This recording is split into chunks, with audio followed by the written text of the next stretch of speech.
kita lihat dulu soal yang pertama. Yang pertama ini, Flower Depot is a retailer that is preparing its budget for the upcoming fiscal year.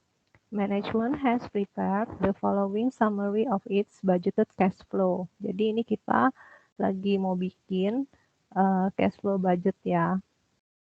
Nah, di sini udah dikasih tahu total cash receipt-nya dari kuartal pertama sampai kuartal keempat.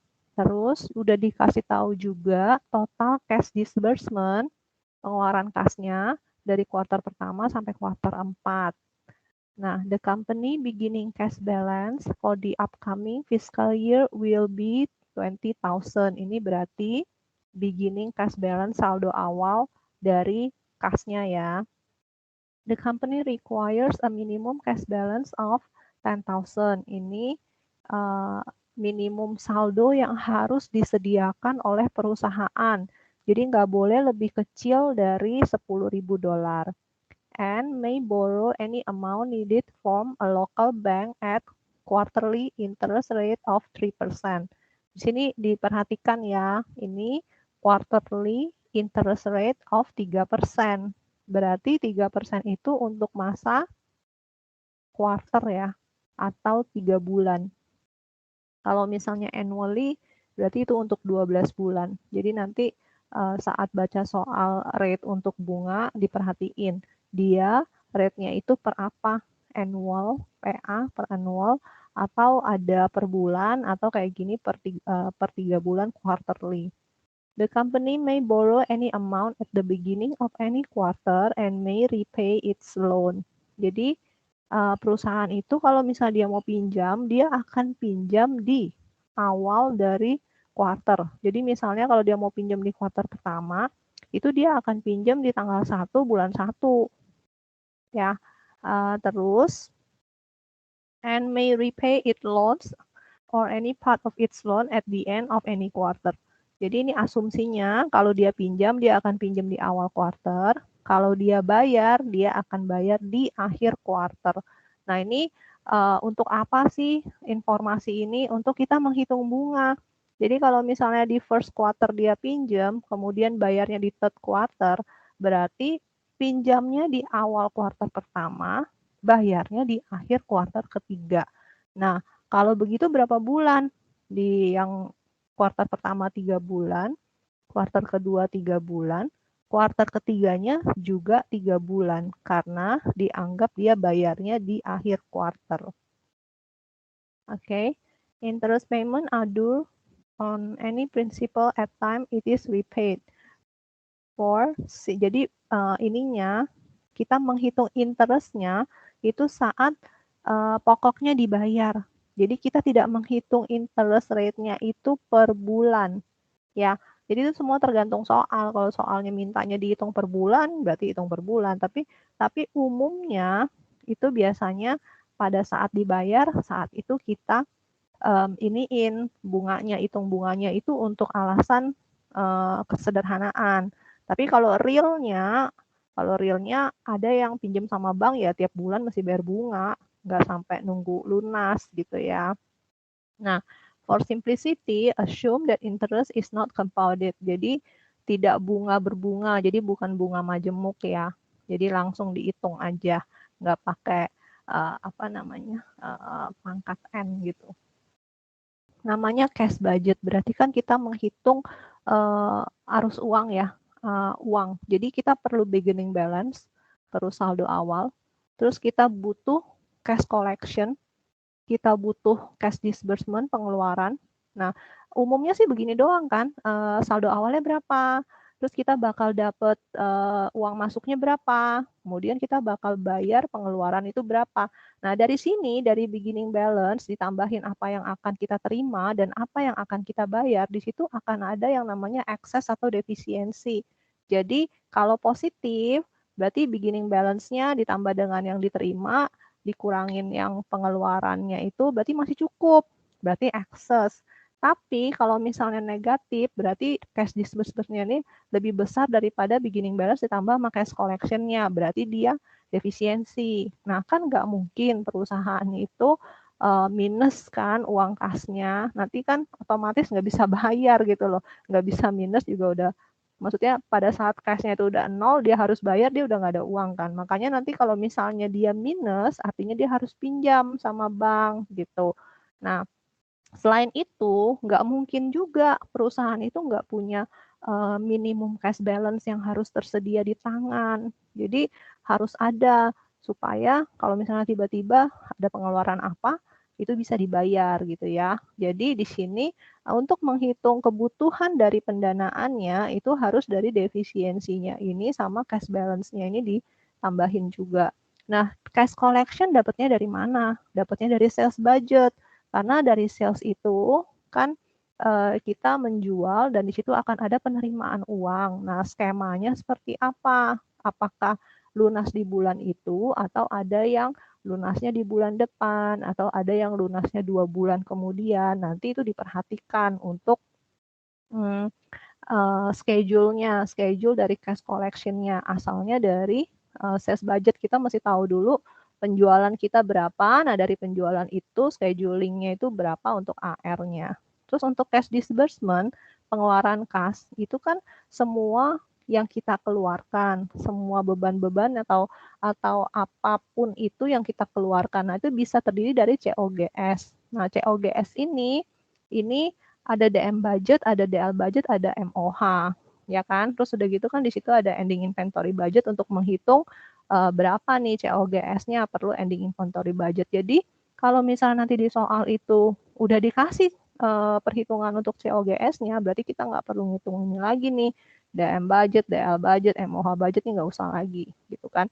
Tapi kalau misalnya di soalnya nggak dikasih COGS, tapi dikasih taunya DM, DL, MOH, ya ini berarti mesti ngitung satu-satu dulu, kayak yang pertemuan minggu kemarin. Baru kita bisa dapat nanti COGS-nya berapa gitu ya. Nah, terus ingat, karena ini cash, depresiasi itu nggak ikut ya. Depresiasi, amortisasi itu kan udah dibayar di depan. Jadi itu nggak dihitung lagi, makanya dalam perhitungan cash budgetnya harus dikeluarkan. Oke.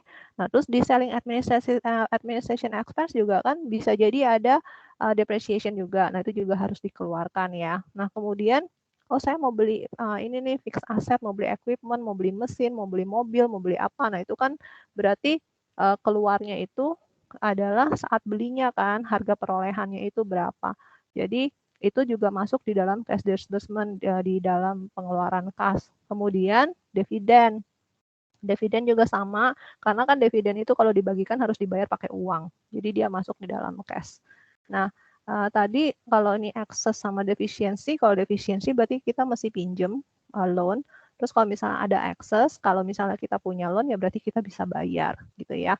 Jangan lupa nanti ada interest-nya. Oke, kita ke soal. Jadi kita tinggal masukin ke ininya aja.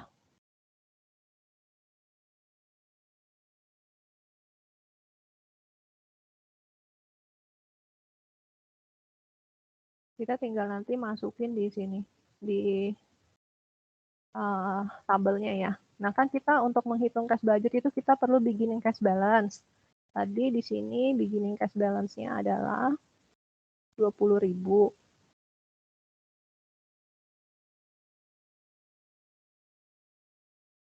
Jadi beginning cash balance-nya 20.000 di kuartal pertama.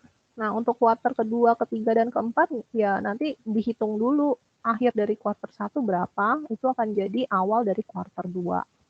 Kemudian total cash receipt-nya di sini kan udah digabung ya, maksudnya udah dihitung gitu. Kalau misalnya kemarin kan kalau yang cash collection berdasarkan sales budget biasanya ada ininya, ada hitungannya lagi untuk following month-nya berapa, bulan berjalannya berapa. Nah, ini udah ada, kita tinggal masukin aja 185.000 kuartal pertama, 320 kuartal kedua, 215 kuartal ketiga, 232 kuartal keempat. Oke, nah cash balance-nya ditambah sama collection-nya itu kan namanya cash available ya. Kita tambahin Terus cash disbursement-nya juga udah dikasih satu angka, tinggal kita masukin. Nah, jadi terus kita isi nanti, kita hitung defisiensi atau excess dari yang available, dikurangin sama disbursement.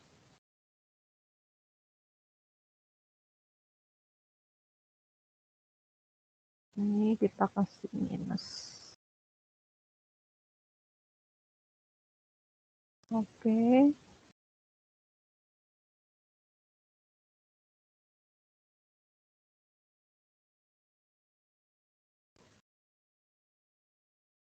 Nah, terus kita sampai di sini kita lihat dulu. Oh, minus nih 60.000. Berarti nggak cukup kan? Saya harus pinjam kan ya, mesti financing pinjam. Nah, pinjamnya berapa? Pinjamnya 60.000, tadi ditambah sama minimum ya. Nanti kan maunya di ending cash balance-nya ini harus 10.000. Jadi kita mesti pinjam 60.000 ditambah 10.000. 70.000 kita mesti pinjam.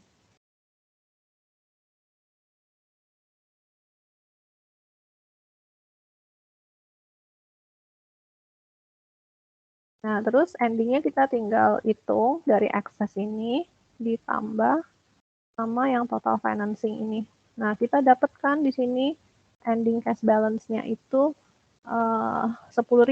Jadi sesuai dengan permintaan untuk minimum cash balance-nya ada 10.000 ya. Nah, terus 10.000 ini jadi saldo awal di kuartal kedua.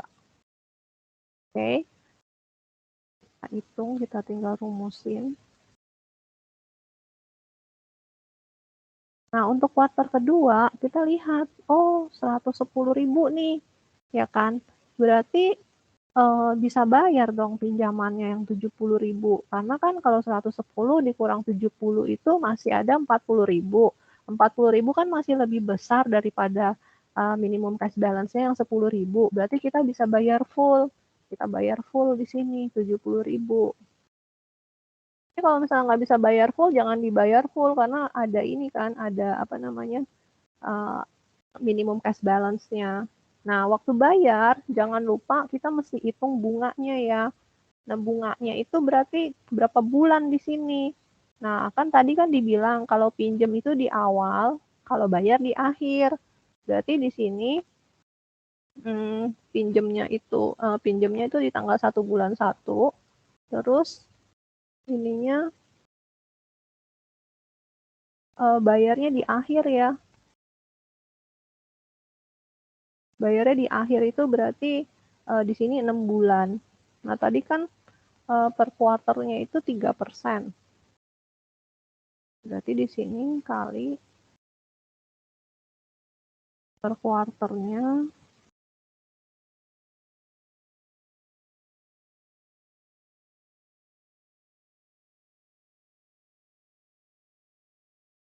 3%. Dikali ini ya, dikali 2 ya. Maksudnya 2 kuarter kan berarti minjemnya.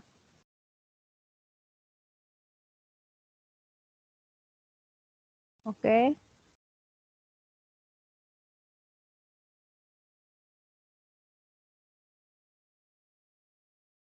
Jadi kita dapat saldo akhir per kuarter yang kedua itu adalah 35.800.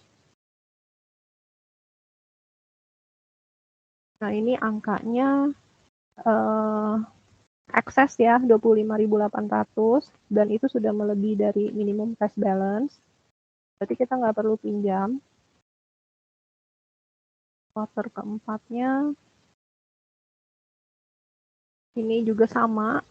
Kuarter keempatnya itu masih excess 10.800. Terus ini